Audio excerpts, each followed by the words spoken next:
Hey everybody, I wanted to come on here and talk about growth and relationships and pain, things that you go through normally, and just discuss different stuff. I know right now I'm going through a split up, a separation. Me and my husband are separated for reasons, and I know that when you go through stuff like this, you have a lack of self-worth, or you question yourself and you try to figure out what you could have done differently. You know, you go over in your head, what happened? What did I do? How could I have prevented this from happening? And a lot of the times we don't realize that most of the times there's nothing you can absolutely do in order for you to prevent that situation, or that situation not to have happened. So right now, I've just gotten through the whole evaluating my self-worth and who I am. And it's one of the hardest things you have to go through whenever a breakup occurs. At this point, I feel like I'm me. You know, regardless of who did me wrong or how they did me wrong, I am me, and I'm going to have to survive. And I'm not going to evaluate my self-worth or what I could have done differently, because I know in this situation there was absolutely nothing that could have been done differently. And I'm in the process of the pain, or should I say the healing process. It's a hard thing whenever you've been done wrong or something's happened and it causes you and your partner to split up. It's a process that takes time. I'm going to say it just like that. It takes time in order for you to heal, in order for you to get through this thing. And I feel like it's not going to take a week or two. It's not going to take a month or so. It's going to take a while in order for me to heal and to be the Kobe that I used to be. During the process of our relationship, I had lost myself. In losing myself, I've gotten to the point where I don't even know what makes me happy as an individual. I know I was mommy and I was wife. And somewhere in between, I had to find me. But it was just like this. Basically, there was no in between. There was no finding me, no dealing with the processing. Hey, I've lost myself. I didn't even know I lost myself until recently. And it's one of those things that I had to come to terms with. And I'm in the process of trying to find myself, and realizing my value. You know, I realize that I am valuable, and I'm not going to jeopardize or even question my worth, for the simple fact that there's no point in questioning my worth, because my worth is always going to be the same. You know, I have self-worth. I know I'm somebody, regardless of how I was treated and what I've been through. Hey, I'm going to always remain me. I'm going to be me forever. So I'm in the healing process, and the healing process is tiring and it's exhausting. You know, it's painful. It's a lot of stuff that has to come to a head, you know, and it sucks being in this process, you know, just thinking, what can I do to get back to me? How can I get back to me? And actually finding myself and what I enjoy.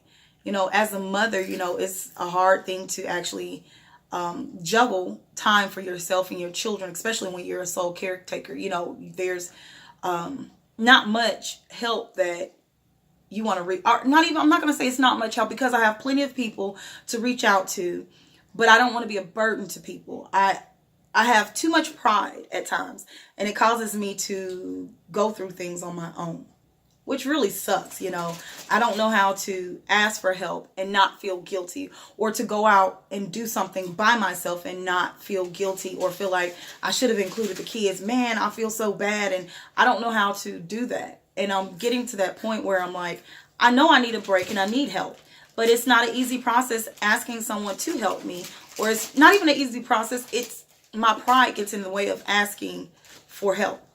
So right now, I have to figure out how to share my time, to realize my kids are everything to me. You know, they're before me. They're number one in my life. But I need to realize that I have to realize, or I've come to the realization that regardless of what my kids mean to me, I have to find me. And it's hard. As a parent, you know, you want the best for your kids, and you want to make sure you're protecting them. And what better way to protect them than to stay with them 24/7, to make sure everything, you know, is going accordingly. And it's a hard thing dividing my time up. I was just talking to my children's father today, and when I tell you, it was so inspirational, like, and it's so crazy because we had a very toxic relationship, me and him, but it was so inspirational. Like, he was so supportive, and he's actually helping. You know, we're on good terms. We co-parent very well. Regardless of what we went through in our past or our relationship, what it was, we both come to the realization that these kids have to see a healthy relationship between the parents.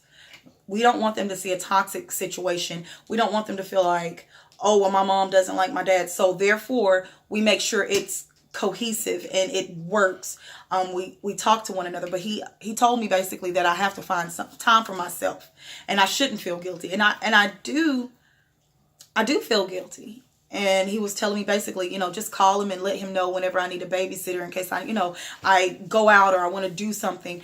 And it's an awesome feeling to have that type of support. I have sisters who do the same thing, and it's a hard process. It really is. But to have people in a great support team backing you is awesome.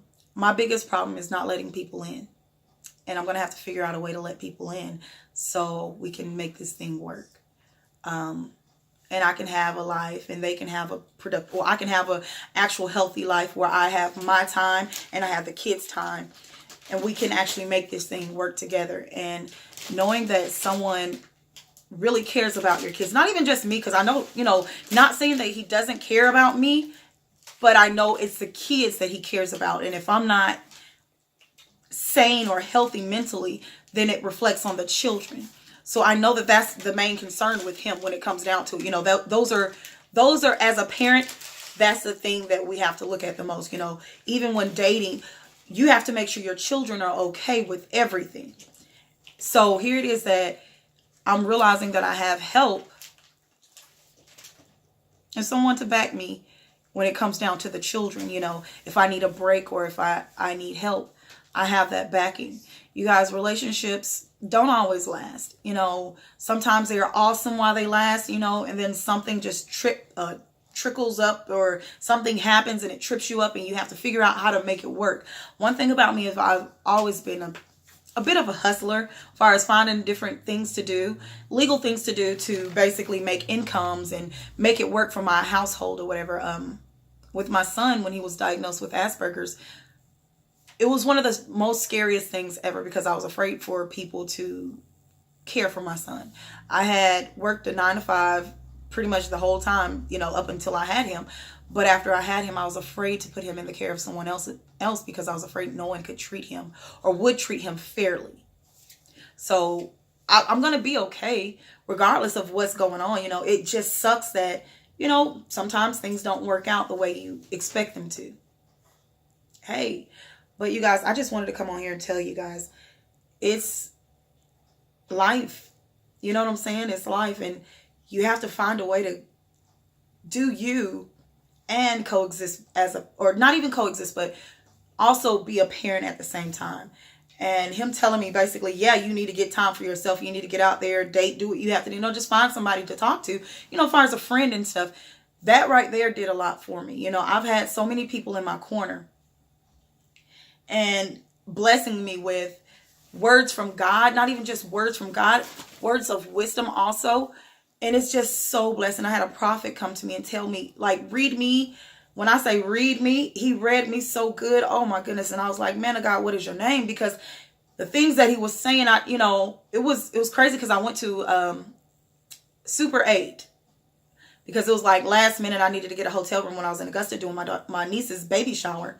And it was just absolutely crazy because I didn't know how to take life. But this man read me to T. I'm not wearing my ring, but he was telling me about your husband. Don't worry about that. God is going to take care of everything. Don't worry about anything. What you're going through right now, you're not going to experience it next year. You're not even going to remember it. You're not going to feel that next year. It's going to be, your life is prosperous and you're going to take off. Those kind of things